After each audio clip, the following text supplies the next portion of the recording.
জামাত এবং শিবির এই দুই দলকে একা ছাত্রদল মোকাবেলা করার জন্য যথেষ্ট। আমার যুবদল লাগবে না, স্বেচ্ছাসেবক দল লাগবে না, আমার বিএনপি লাগবে। 15.5 বছর ছাত্রলীগের চোখে চোখ রেখে আমরা রাজনীতি করেছি।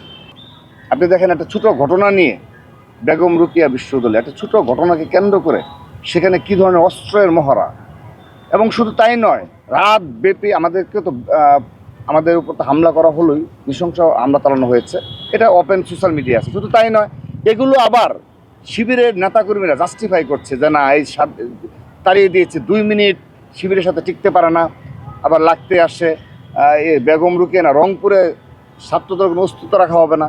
এটি শিবিরের নেতাকর্মীরা সারা রাত ব্যাপী করলো।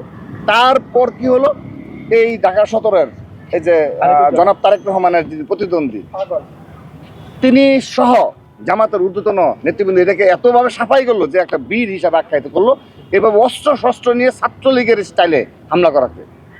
তারপরের দিন কি দেখলাম আমরা, জগন্নাথ বিশ্ববিদ্যালয় অর্থাৎ গতকাল, যে সেই ধারাবাহিকতায় তারা 50 থেকে 60 জন এই ছাত্র শিবিরের নেতৃবৃন্দ গিয়ে সরাসরি মব করছে। অর্থাৎ তাদের মননে মগজে এখনো মব জিনিসটা রয়েছে, গিয়ে উচ্চবাক্যে কথা বলতে হবে, গিয়ে কাউকে চারিত্রিক হরণ করতে হবে। এটা কি কালচার ভাই? এই বাংলাদেশে আর কখনো মব হবে না। তো জগন্নাথ বিশ্ববিদ্যালয়ে তারা ইচ্ছাকৃতভাবে ওই যে বেগম রোকেয়া রাতের যে তাদের আস্ফালন, তাদের যে উল্লাস, সেইটা টেনে নিয়ে এসে ভেবেছে জগন্নাথেও তারা সেম কাজ করবে। কিন্তু জগন্নাথ কিন্তু বাংলাদেশের জাতীয়তাবাদী ছাত্রদল সেই সংগঠন 15.5 বছর ছাত্রলীগের চোখে চোখ রেখে আমরা রাজনীতি করেছি।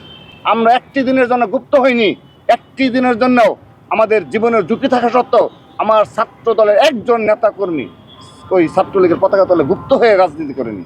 সে তো যারা গুপ্ত হয়ে রাজনীতি করেছে তারা তো আমাদের সেই অবস্থা সম্পর্কে জানবে না। আমাদের উপর আঘাত আসলে সমুচিত জবাব দেওয়া হবে, এক বিন্দু পরিমাণ ছাড় দেওয়া হবে না।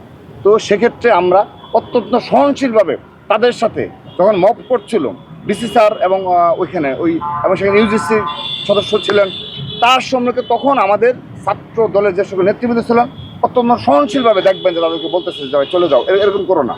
তারা আরও উদ্ধত আচরণ করছে। তারপর যা হওয়ার তার জন্য পুরোপুরি দায়ী হলো এই ছাত্র শিবিরের এই উদ্ধত আচরণ, এই মববাজি আচরণ।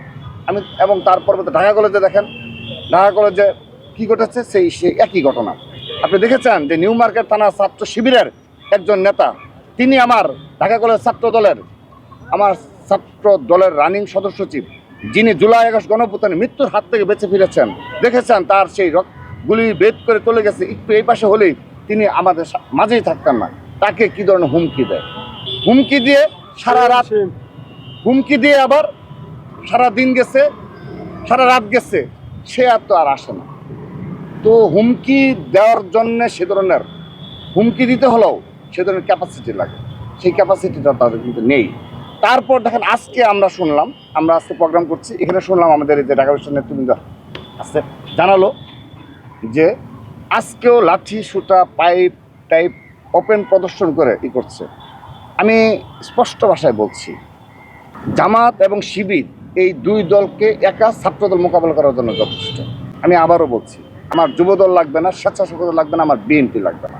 শুধু এটুকু বলে দিলাম, যদি এই ধরনের এই দেশীয় অস্ত্র প্রদর্শন করব এবং হুমকি এবং মববাজি এবং সন্ত্রাসী কায়দায় রাজনীতি করতে চায় ইসলামী ছাত্র শিবির, তার পরিণতি তাদেরকে ভোগ করতে হবে। সন্ত্রাসী কায়দায় রাজনীতি করতে চায় ইসলামী ছাত্র শিবির, তার পরিণতি তাদেরকে ভোগ করতে হবে। আমি স্পষ্ট ভাষা বলে দিচ্ছি, আমরা আমাদের ছাত্রদল কেন্দ্রীয় সংসদের পক্ষ থেকে সারা দেশকে আমরা নিবৃত রেখেছি, অত্যন্ত সহনশীলভাবে রেখেছি। কিন্তু তাদের যেখানে একটু সামান্য অবস্থান আছে, যে রংপুর সেখানে তাদের আচরণগুলো শুধু দেখবেন। আমরা বাংলাদেশের প্রতিটি জায়গায়, প্রতিটি উপজেলা, জেলা, প্রতিটি শিক্ষা প্রতিষ্ঠানে ছাত্রদলের কিন্তু কমিটি রয়েছে। আমরা তাদেরকে নিবৃত্ত করেছি যে না, আমরা এই জুলাই গণঅভ্যুত্থানে এই আগস্ট মাসে আমরা এটা করতে পারি না, এটা ফেসিস্টটা সুবিধা পাবে। ঢাকা শহরে হয়েছে, ওকে হয়েছে, আশেপাশে কোথাও যেন না হয়, সেগুলো আমরা নিয়ন্ত্রণ করেছি, কিন্তু তারা বুঝে না, ফিল করে না। আমি তাদের প্রতি অনুরোধ জানাচ্ছি যে আজকেও তারা সেই একই কাজ করেছে। যদি নেক্সট টাইম কখনো এই ধরনের দেশীয় অস্ত্র প্রদর্শনপূর্বক রাজনীতি এই ইসলামী ছাত্র শিবির করে, আবার তাদের সে পরিণতি, গতকালের মতো পরিণতি তাদেরকে ভোগ করতে হবে।